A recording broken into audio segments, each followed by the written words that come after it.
곰보딸과 거린사의의 지혜.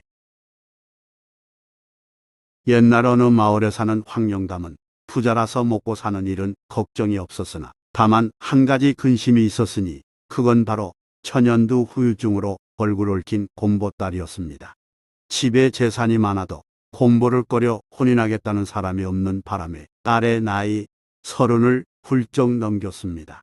대부분 10대 후반에 출가하는 세상인지라 딸은 안 달라서 온종일 아버지 뒤를 따라다니며 졸랐습니다. 아버지, 제발 시집 좀 보내줘요. 저를 이렇게 계속 내버려 둘 거예요? 더 나이 먹으면 누가 저를 쳐다보기나 하겠어요? 그래, 알았다. 올해 무슨 일이 있어도 너를 시집 보내주마. 황영감은 시원스레 답하면서도 딸의 얼굴을 보며 절로 한숨을 내뱉었습니다. 얼굴에 얽힌 곰보 자국이 무척 심했기 때문입니다. 역시 그 점을 우려한 아내가 남편 황영감에게 조심스레 말했습니다. 논밭을 뚝 떼어준다고 하면 사윗감이 생기지 않을까요? 구두쇠 황영감은 잠시 생각하다가 이내 체념하듯 말했습니다. 그럽시다. 그렇게라도 하지 않으면 시집 보낼 방법이 없을 테니 말이오. 이튿날 황영감은 대문에 사위를 구한다는 공고문을 내붙였습니다. 내 딸과 혼인하는 총각에게는 재산의 절반을 주겠음. 황영감 부부는 며칠 내로 사위감을 구할 수 있으리라 기대했습니다. 하지만 석 달이 지나도록 황영감 집 대문을 들어서는 총각은 없었습니다. 황영감 부부와 딸이 낙담에 빠져 지내던 어느 날 꼬질꼬질한 옷차림의 거린이 그 집 앞에서 지나가는 사람에게 말을 걸었습니다. 여보소, 저기 누렇게 바랜 종이에 뭐라고 쓰인 거요? 글씨가 긴 걸로 미뤄. 개조심은 아닌 것 같은데. 나도 그를 모르오만 듣자니 이 집 딸에게 장가드는 총각에게 재산 절반을 준다고 하더이다. 그런데 왜 여태껏 임자가 안 나타난 거요? 부자가 될 수 있는 기회인데도 말이오. 마음이 있으면 들어가 보시구려. 자연스레 이유를 알게 될 것이오. 나는 바빠서 이만 가겠소. 농부는 알듯 모를 듯한 미소를 지으며 가던 길을 떠났습니다. 거린은 그런 행인의 뒷모습을 바라보며 고개를 갸우뚱하면서도 손에 볼 일 없다는 생각에 대뜸 그 집 대문을 두드렸습니다. 하인이 문을 열어주자 안으로 들어선 거린 총각은 거침없이 대청에 앉아있는 황영감에게 다가가서 당당히 말했습니다. 제가 이 집 따님에게 장가 되겠습니다. 황영감이 총각의 몰골을 보니 영락없는 상거지였습니다. 황영감은 어이없다는 표정을 지으면서도 마지못해 물었습니다. 보아하니 내 재산을 차지하겠다는 속셈으로 온 모양인데 내 딸 얼굴이 곰보인 건 알고 하는 얘기인가? 거린 총각은 그제야 이유를 깨달았으나 대수롭지 않다는 듯 말했습니다. 젊은 남녀는 하룻밤 함께 보내면 정분이 생기는 법이니 그게 뭐 큰 문제이겠습니까? 그 말에 황영감은 거린을 내쫓으려던 마음을 접고 또 물었습니다. 그러기는 하다만 자네가 장가든 다음에 곰보랑 살기 싫다고 내 딸을 버리면 나만 손해 아니겠는가? 내 딸을 버리지 않겠다는 약속을 어떻게 하겠는가? 그런 걱정하지 마십시오. 곰보면 어떻습니까?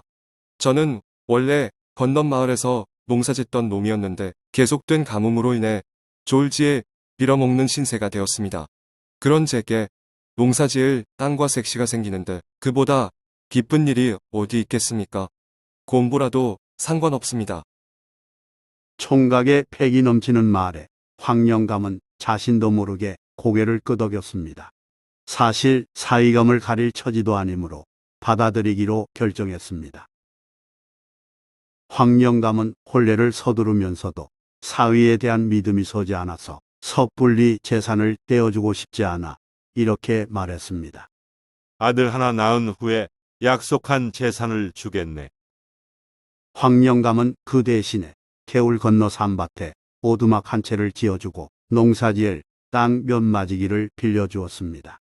가난한 살림을 어찌 꾸려나가는지 또 척박한 땅을 어찌 관리하는지 살펴보기 위함이었습니다.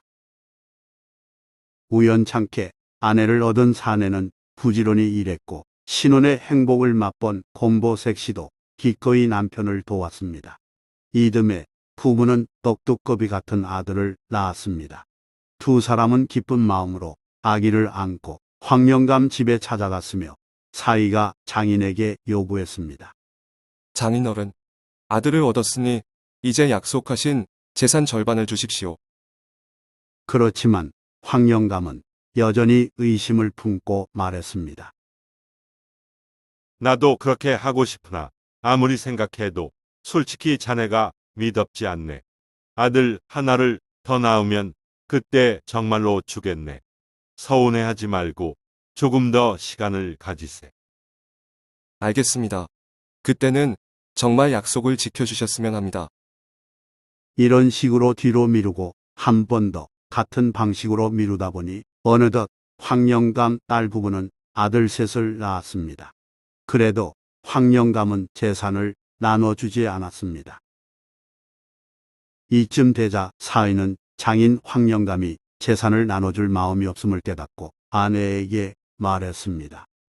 여보, 나도 이제 장인어른을 믿을 수 없소. 아무리 생각해도 너무하시오. 저도 아버지가 거짓말하셔서 당신에게 늘 미안했어요.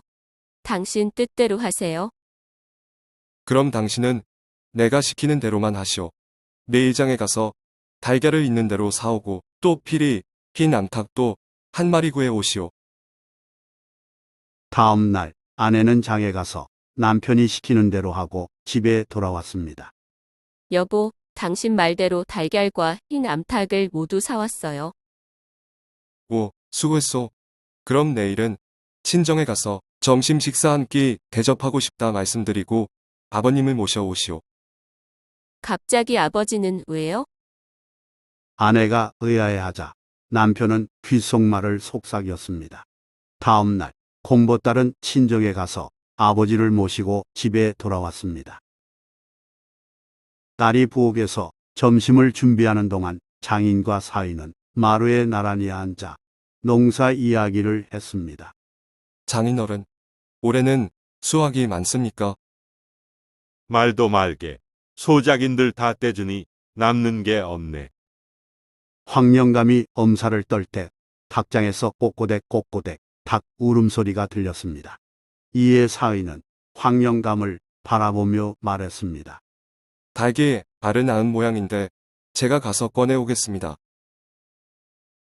사위는 곧 일어나서 닭장으로 가더니 소쿠리 가득 달걀을 들고 나왔습니다. 그걸 보고 장인이 눈을 휘둥그레 뜨고 물었습니다. 아니, 웬 달걀이 그리 많은가? 사위는 자랑스러운 얼굴로 답했습니다. 장인어른, 제가 아주 귀한 암탉을 한 마리 기르고 있습니다. 글쎄, 저놈은 알을 낳았다 하면 한꺼번에 이렇게 많이 낳는답니다. 아주 신기하지요. 그게 정말인가? 장인이 놀라 확인하듯 묻자 사위는 마치 흰 암탉이 보물이라도 되는 양 답했습니다. 물론 있죠. 저희 집에 달걀아꼰 저 흰 암탉 한 마리뿐인데 이렇게 달걀이 많지 않습니까? 그 말에 황영감은 흰 닭을 탐내며 말했습니다. 여보게, 내가 값을 후히 쳐줄 테니 저 닭을 내게 팔게. 그건 안 됩니다. 하루에 수십 개 알을 낳는 화수분 같은 귀한 닭을 어찌 팔겠습니까? 사위는 단호히 거절하면서 한마디 덧붙였습니다. 요즘 우리 식구는 저 닭 보는 재미로 삽니다. 가만히 앉아 있다가 달걀을 모아 내다 팔면 돈이 저절로 들어오니까요. 여보게, 그러지 말고 내가 기름진 논 20마지기를 줄 테니 내게 파시게. 그럼 먼저 논문서를 주십시오. 아들을 얻으면 재산 절반을 주시겠다는 말씀도 지키지 않는데 말로 하는 약속을 어찌 믿을 수 있겠습니까? 황영감은 멋쩍어 하면서도 흰 닭이 탐나서 헐레벌떡 집으로 뛰어가 논문서를 가지고 돌아왔습니다. 사위는 흰 닭을 논문서와 맞바꾸면서 말했습니다. 다른 사람에게라면 절대로 팔지 않겠으나 장인어른이 간절히 원하시니 그렇게 하는 것입니다. 고맙네. 황영감은 식사를 마친 후 암탉을 가슴에 꼭 안고 사위 집을 나섰습니다. 그때 딸이 급히 아버지를 부르며 뛰어왔습니다. 아버지, 하마터면 큰일 날 뻔했어요. 그 닭은 물을 보면 알을 낳지 않아요. 그러니 가실 때 개울이나 도랑을 절대로 건너지 마세요. 오냐, 알았다. 영감은 조금 걸어가다가 난감해했습니다. 자기 집으로 가려면 큰 개울을 건너야 하는 까닭입니다. 그렇다고 개울을 피해 산 위 정상까지 올라서 돌아갈 수도 없는 노릇이므로 개울에 다다르기 전에 멈춰 서서 고민했습니다. 옳지. 그러면 되겠군. 닭이 물을 못 볼 테니. 황영감은 걸음을 재촉해 개울이 나올 즈음 자신의 손바닥으로 닭의 눈을 가린 채 개울을 건넜습니다. 황영감은 무사히 집에 돌아오자마자 암탉의 발을 새끼로 묶고 대청 기둥에 메어 놓았습니다. 닭이 알 낳는 모습을 직접 보기 위함이었고 알을 낳는 족족 주워 담을 소쿠리를 옆에 두었습니다. 그리고 온종일 흰 닭을 지켜보았습니다. 암탉은 환경이 바뀌어 긴장했는지 사흘이 지나서야 드디어 알을 낳았습니다.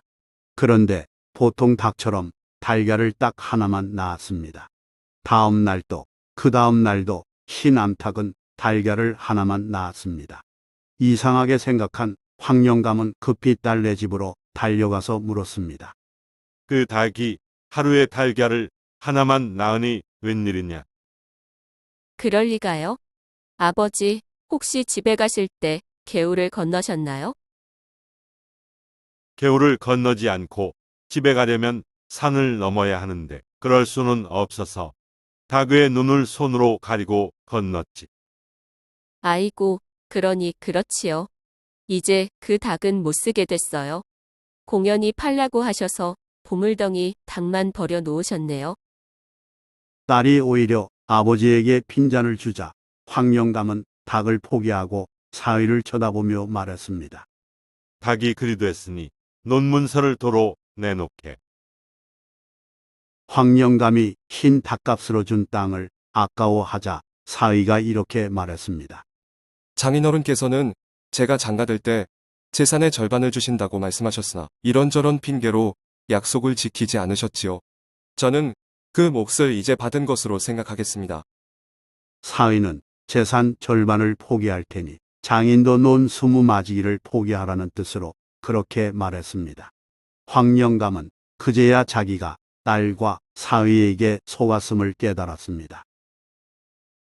옛기 이놈들. 황영감은 겉으론 나무라는 표정을 지었지만 속으로 흐뭇해했습니다. 딸과 사위가 서로 사랑하며 열심히 살아가는 모습도 보기 좋았고 못마땅했던 거린 사위의 영리함을 뒤늦게 알았기 때문입니다. 이 집을 정리하고 내 집으로 들어와 함께 사세. 황영감은 딸 부부를 집으로 들이고 재산을 사위에게 맡겼습니다. 이후 황영감 집에는 웃음소리가 떠나지 않았다고 합니다. 좋아요 및 구독은 영상 제작에 큰 힘이 됩니다. 고맙습니다.